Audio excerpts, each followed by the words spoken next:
When you're out on a bike ride, a small cycling computer is a great way to show your speed and distance without taking up too much space.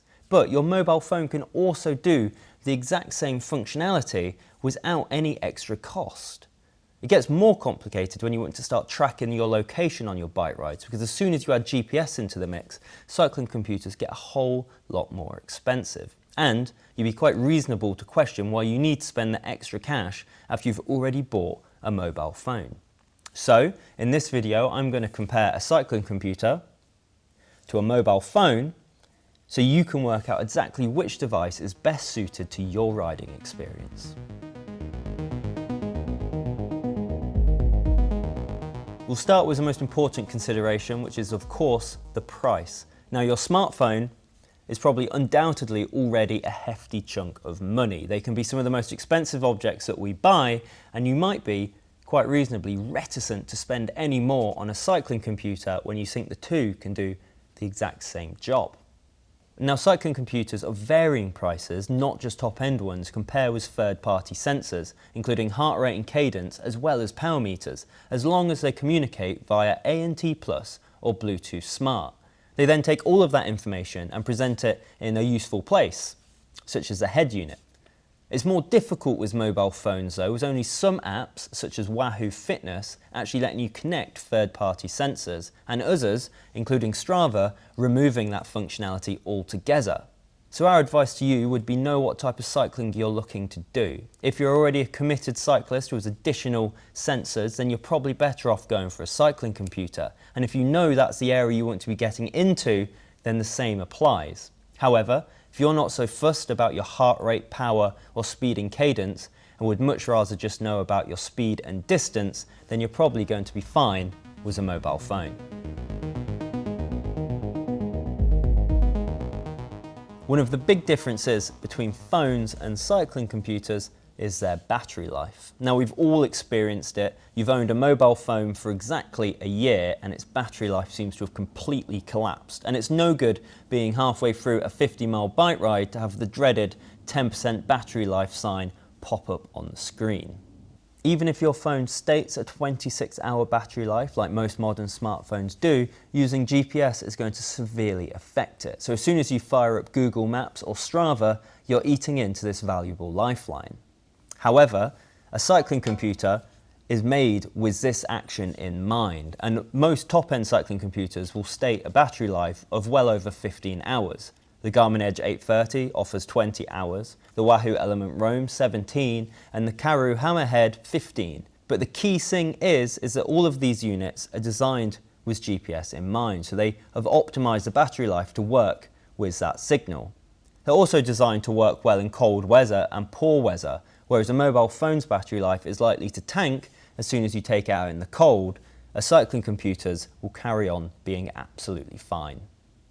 So it's always worth bearing in mind that eating up your phone's battery life could leave you in a bit of a vulnerable situation if you get into an emergency. And I'd always rather have battery life on my phone than on my cycling computer as a get out of jail free card. One of the big appeals of using a cycling computer is that they are sleek and attractive and look really good when put on the front of a bike.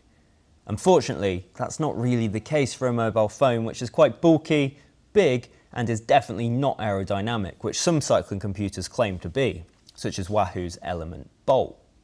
You could opt for a cheaper cycling computer, which is a lot smaller and can display your speed and distance, but your phone can do that and a lot more. It's got a bigger screen, which makes it easier to read. It's got Google Maps at your fingertips, which is most people's preferred way of navigating, and it's got a touchscreen, which is a really easy way to hop between apps on the fly. So sometimes bigger is better.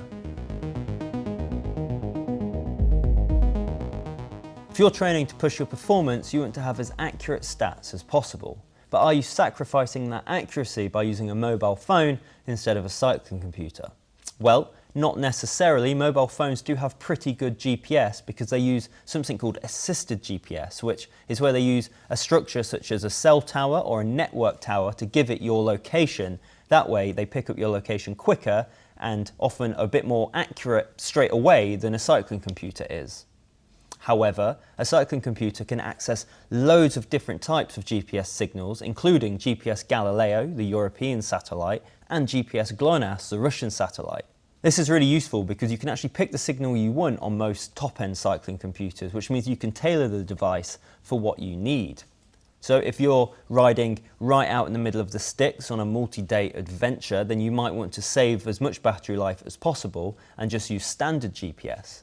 However, if you ride somewhere with a lot of coverage, such as in the woods or a forest or in the city where there's tall buildings, you'll want to go for a more powerful signal such as GPS GLONASS or GPS Galileo. A cycling computer lets you pick that level of functionality that you want, whereas a mobile phone doesn't necessarily do that.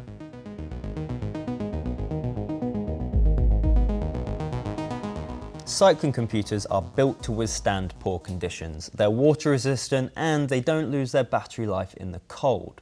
Now, a lot of smartphones are also water resistant, but not all of them. For example, mine actually isn't waterproof at all. And it's a whole lot more frustrating if you waterlog this rather than a cycling computer, because that way you can kiss goodbye to Instagram. Mobile phones are also a whole lot more likely to smash should you drop them on the floor or, God forbid, have a crash on your bike. However, cycling computers tend to be pretty chunky and able to withstand even the pretty harsh impacts that outdoor use can bring.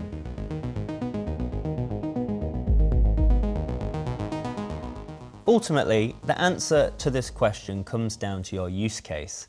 If you commute by bike or you just like cycling because it's a lovely thing to do, then you're probably absolutely fine with your mobile phone, or you could even get a small non-GPS enabled cycling computer to give you your speed and distance. However, we've all caught the cycling bug at some point, and the more you get into this great sport, the more you're probably going to want to crunch your numbers and look at your data. At this point, it's probably worth buying a cycling computer that can do that for you. And after all, who doesn't like spending a bit of money on a nice shiny product? I hope that you've liked this video and it's helped answer some of your questions about cycling computers and mobile phones. If you have liked it, or if you have any more questions, then please do leave them in the comments section below and we'll do our best to answer them. In the meantime, don't forget to like and subscribe to the Cycling Weekly YouTube channel, and I'll see you next time.